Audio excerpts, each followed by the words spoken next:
Back to tailoring by Shravani channel.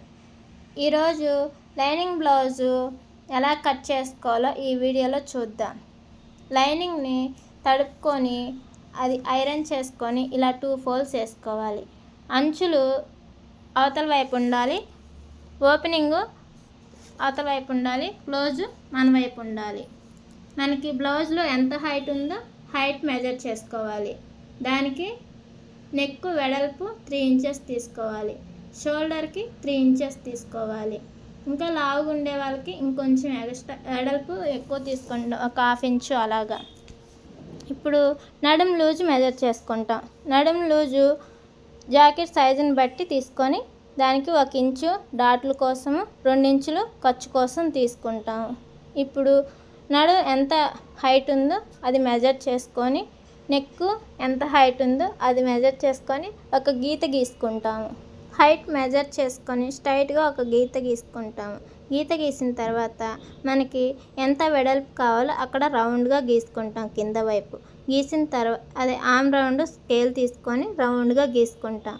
గీసిన తర్వాత ఇప్పుడు మనం ఆర్మ్ రౌండ్ తీసుకుందాం. హైట్ మనకి 5.5 తీసుకొని అక్కడ ఒక మార్కింగ్ పెట్టుకొని స్ట్రైట్గా ఒక గీత గీసుకోవాలి. గీసుకున్న తర్వాత బ్లౌజ్కి ఎంత మెజర్ వచ్చిందో మనకి చెక్ చేసుకోవాలి. ఇక్కడ ఆర్మ్ రౌండ్ 8.5 వచ్చింది. మీకు ఎంత వస్తే దాన్ని బట్టి మనం తీసుకోవాలి. 5.5 అలాగా. తీసుకున్న తర్వాత ఇక్కడ హాఫ్కి ఫోల్డింగ్ చేసుకొని దానికి ఒక మార్కింగ్ చేసుకొని 3 గీతలు కలుపుకొని ఆర్మ్ రౌండ్ వచ్చింది. అప్పుడు మనకి 8.5 వచ్చిందా లేదా ఒకసారి చెక్ చేసుకుని, నాకైతే కరెక్ట్గా వచ్చింది. మీకు కూడా వచ్చిందో లేదో ఒకసారి చెక్ చేసుకోవాలి. చెక్ చేసుకున్న తర్వాత గీత గీసుకొని ఇప్పుడు మనం ఏ విధంగా గీసుకున్నామో అలా కట్ చేసుకోవాలి. బ్యాక్ పార్ట్ కట్ చేసుకున్న తర్వాత హ్యాండ్స్ కట్ చేసుకుంటాం. హ్యాండ్ కోసం మనం 4 ఫోల్డింగ్స్ వేసుకుంటాము. బ్యాక్ పార్ట్ ఎలా వచ్చిందో ఒకసారి చెక్ చేసుకుందాం. ఇలా రౌండ్గా వచ్చిందా లేదా అని చూసుకున్న తర్వాత అది పక్కన పెట్టుకొని ఇప్పుడు 4 ఫోల్డింగ్స్ వేసుకోవాలి. 4 ఫోల్డింగ్స్ వేసుకున్న తర్వాత స్ట్రైట్గా ఒక గీత గీసుకోవాలి. అంటే నీట్గా ఉందా లేదా అని చదువుకున్న తర్వాత ఒక గీత గీసుకోవాలి. గీత గీసిన తర్వాత ఆ హెచ్చు తగ్గులు ఉంటే అవి తీసేయడానికి ఒక గీత గీస్తాము. ఆ హైట్ ఎంత ఉందో చెక్ చేసుకొని ఒక మార్కింగ్ పెట్టుకొని ఎక్స్ట్రా 1/2 ఇంచు ఖర్చుల కోసం పెట్టుకొని 3 ఇంచెస్ డౌన్ చేసుకుంటాం ఆర్మ్ రౌండ్ కోసం. అక్కడ 8.5 వచ్చింది మనకి. 8.5 దగ్గర ఒక మార్కింగ్ చేసుకొని లూజు 6 వచ్చింది. లూజ్ దగ్గర ఒక మార్కింగ్ చేసుకొని 2 ఇంచెస్ ఖర్చుల కోసం పెట్టుకొని అక్కడ నుంచి స్ట్రైట్గా ఒక గీత గీసుకోవాలి క్రాస్గా. గీసిన తర్వాత ఇక్కడ ఆర్మ్ హోల్ గీసుకోవాలి. గీసి కట్ చేసుకోవాలి. కట్ చేసిన తర్వాత రిమైనింగ్ క్లాత్ ఉంటుంది, దాన్ని ఇక్కడ యాడ్ చేసుకోవాలి ఖర్చుల కోసం. అది మనకి సరిపోతుంది హైట్. రిమైనింగ్ క్లాత్ యాడ్ చేసుకోవడానికి ఇలా మనం చూసుకోవాలి. అది కట్ చేసుకొని రిమైనింగ్ క్లాత్ కట్ చేసుకోవాలి. సరిపోతుందా లేదా అని చూసుకొని అది కట్ చేసుకోవాలి. కట్ చేసుకున్న తర్వాత మనం ఫ్రంట్ పార్ట్ ఎలా ఉండిద్దో ఏదో సరిపోతుందా లేదా అని క్లాత్ చెక్ చేసుకొని దానికి సరిపోయే విధంగా ఫోల్డింగ్ వేసుకొని దాన్ని మనం బ్యాక్ పార్ట్ తీసుకువచ్చి ఇక్కడ ఈ మిగిలిన రిమైనింగ్ క్లాత్ మీద పరిచి చూసుకోవాలి. సరిపోతుంది, నాకు ఇక్కడ సరిపోతుంది. ఇప్పుడు 2 ఇంచెస్ ఫోల్డింగ్ చేసుకోవాలి. ఇంకా ఎలా ఉందో అదే విధంగా మార్కింగ్ చేసుకోవాలి. బ్యాక్ పార్ట్ ఎలా ఉందో అదే విధంగా మార్కింగ్ చేసుకోవాలి. మార్కింగ్ చేసుకున్న తర్వాత మార్కింగ్ చేసిన తర్వాత మనకి ఫ్రంట్ పార్ట్కి కొన్ని చేంజెస్ చేసుకోవాలి. లైక్ చంకలో ఆర్మ్ రౌండ్ కాడ 1/2 ఇంచెస్ లోతు తీయాలి. ఫ్రంట్ నెక్ గీసుకోవాలి. ఎంత హైట్ కావాలో అంత హైట్ మార్కింగ్ చేసుకొని మనకి అది రౌండ్గా ఒక గీత గీసుకొని హైట్ ఉక్సులు పట్టికల్లి తీసుకొని హైట్ మనకి ఎంత కావాలో ఏదైనా తీసుకొని క్రాస్గా ఒక గీత గీసుకుంటాం.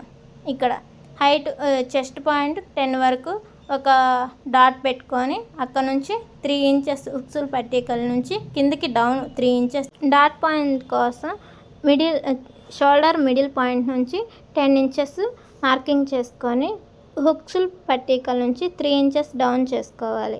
ఇప్పుడు మనకి 4 హుక్ దగ్గర ఒక మార్క్ చేసుకొని ఇలా క్రాస్గా ఒక గీత గీసుకోవాలి. క్రాస్గా ఒక గీత గీసుకున్న తర్వాత మనకి చెస్ట్ని బట్టి చెస్ట్ వెడల్పు మనం తీసుకుంటాము.